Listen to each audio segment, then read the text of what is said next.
Hello, Algebra 2, and welcome to our third video, which is going to cover the first part of Chapter 7.3, Logarithms and Logarithmic Functions. So first to start off, let me show you what a logarithmic function is, or log function for short.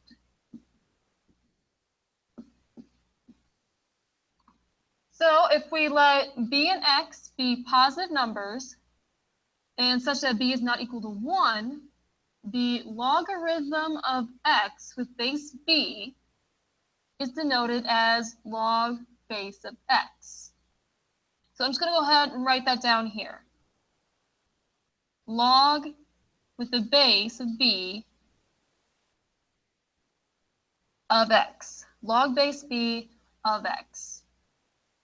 And we'll go into more details about what exactly log functions do. But for today's lesson, we're just going to talk about how log functions, how they are related to exponential functions. And just to recap, we know that exponential functions are functions that have an exponent what I meant to say. Give me a second. An exponential function is a function that has a variable as the base. And we covered that last week. And it turns out, if we have a log function, such as log base b of x, and it's equal to a variable y, it turns out that we can rewrite it such that it's an exponential function. Specifically, we can rewrite it as b of y equal to x. And as we can see here, b of y over here, that looks like an exponential function, specifically because we have a variable as our exponent. So our main focus for today is we're going to learn how to take log functions and how to rewrite them as exponential functions. And the easiest way to learn how to do this is by using a method called the loop method.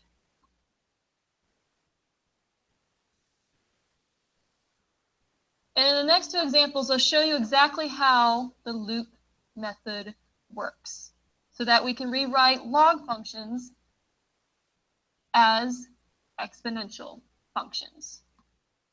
So let's go ahead and hop to it. So let's say I have two log functions. And let's focus on the red one on the left for now. So what our main goal is, we want to take this log function and rewrite it as an exponential function. And to do that, I'm going to show you how to do the loop method. So the first thing you're going to do is you're going to put a circle around your base, the base of the log. And then from that circle, you're going to make a little loop all the way to y. And then once you get to y, continue your loop all the way back to our number in the parentheses. And as you can see, we've just done a little loop. And some of you may be thinking, okay, we drew a loop. Woohoo! But how does that help us? Well, this loop is really helpful because look at the order that the loop went in. First, we started with our base. That was the first thing we did in the loop. The second thing we came across in the loop was the y. And the last thing we came across was the number in parentheses. This order here, 1, 2, 3, is actually very helpful to us in writing this function as an exponential. So let's first look at the first thing we looked at, which is x. Since it was the first thing we started at, that's the first thing we're going to write. In this case, that's x. The second thing we're going to write is the second thing we came across in the loop, which in this case is the y. And an exponential function has us have a variable as an exponent. And the last thing we're going to write is the last thing we came across in the loop, which in this case is 15 over 16. And the last thing we write is the thing that gets left alone on the other side of the equation. So in other words, by using the loop method helps us figure out what order we're supposed to write our variables and numbers in the exponential equation. Since the x came first, it's the first thing we write. The y came second, so it's the second thing we write. And 15 over 16 was the last thing that came in the loop, so it's the last thing we write. So in other words, our final answer is x to the y equal to 15 over 16. Just go ahead and put a square around that. So that's our final answer. So now that you've been officially introduced to the loop method, let's try it on the one on the right, the black logarithmic function. So again, our goal is we want to rewrite this log function as an exponential. And let's go ahead and do the loop method again, where we start at the log's base, which is 7/4, do our loop to the outside, and then loop right back to the thing in parentheses. So again, 7 over 4 is the first thing we came across.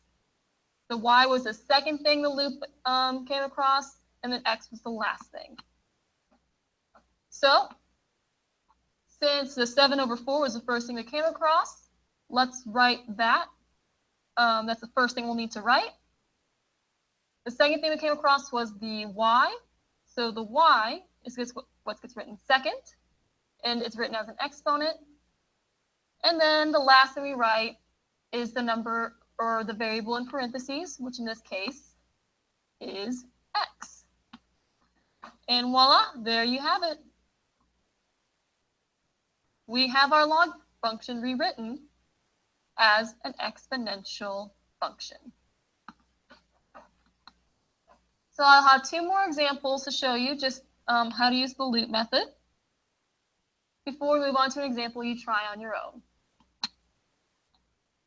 So now if we look at these two examples, we're going to write each equation in exponential form. So let's go ahead and start with the one on the left, where we have log base 2 of 8, and it's set equal to 3. So if we use the loop method, start at your base, loop around to the 3, and then loop right back to the 8. The 2 came first, then the loop went to the 3 second, and then the 8 was the final thing we came across. So let's go ahead and rewrite that in that order in exponential form. 2 came first, we rewrite it as a 2. The 3 came second, so the 3 goes as the exponent. And then the last thing we came across was the 8, so the 8 gets written last, all by itself on the other side of the equation. And sure enough, here is our final answer, our exponential form. And if you look here at the example we have, it turns out that this is actually a true statement, because from last week, we're pretty familiar with how 2 cubed is indeed equal to 8. So now you know that this trick actually does work to help us rewrite it as an exponential form, because we just got an exponential form that is true. Or in other words, 2 cubed is equal to 8. All right, so one more example before I let you guys try this on your own. We'll look at the one on the right, where we have log with a base b, or not a b, a 4. And in this case, we have 1 over 256 in parentheses. and this is set equal to -4. And once again, let's do our loop-de-loop method. We'll do start our base of 4, loop to the outside of -4, and then loop it right back to 1 over 256. The 4 came first, the -4 was second, the 1 over 56 was last. So let's go ahead and rewrite that. 4 came first, the -4 came second, and then 1 over 256 was last. I didn't mean to write 12. 256. Here we go. And voila. Not too bad at all. And sure enough, if you want to double check, if we look at this 4 to the -4th, we can always rewrite that as 1 over 4 to the +4 power, because we know negative exponents can be flipped to become positive. And if you double check in your calculator, 4 to the 4th power on bottom is indeed 256. So, all right, now go ahead and try one on your own. And after you're done, we'll go ahead and go over it.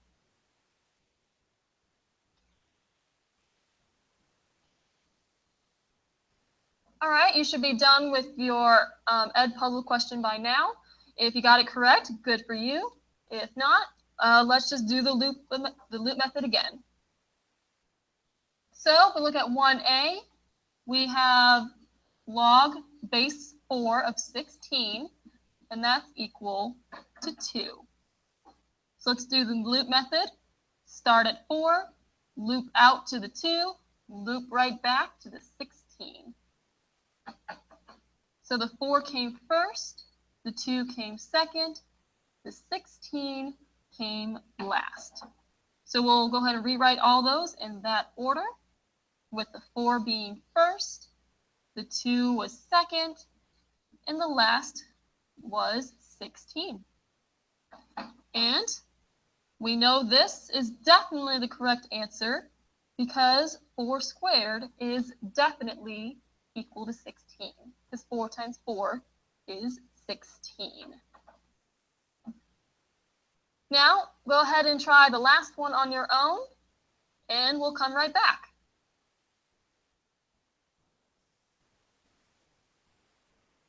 All right, welcome back. You should have done the second Ed puzzle question by now. If you got it right, awesome. If not, that's okay.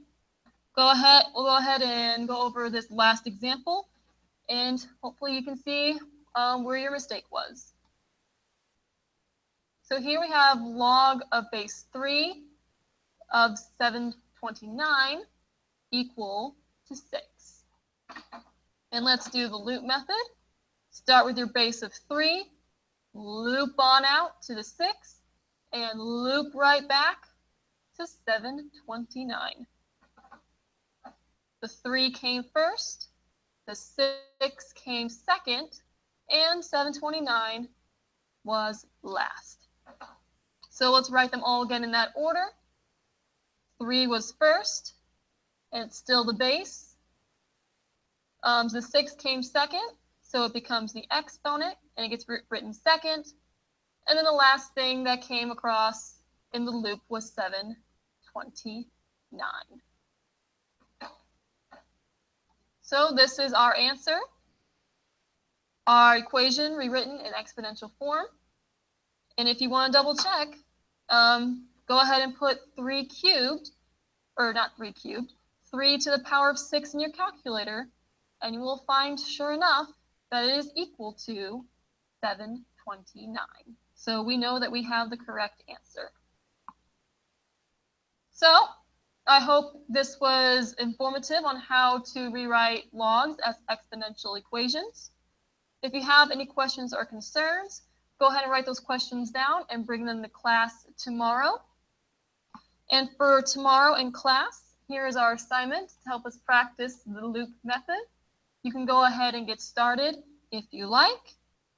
And if you come across any questions while you're working on these, bring them to class tomorrow and we will discuss them.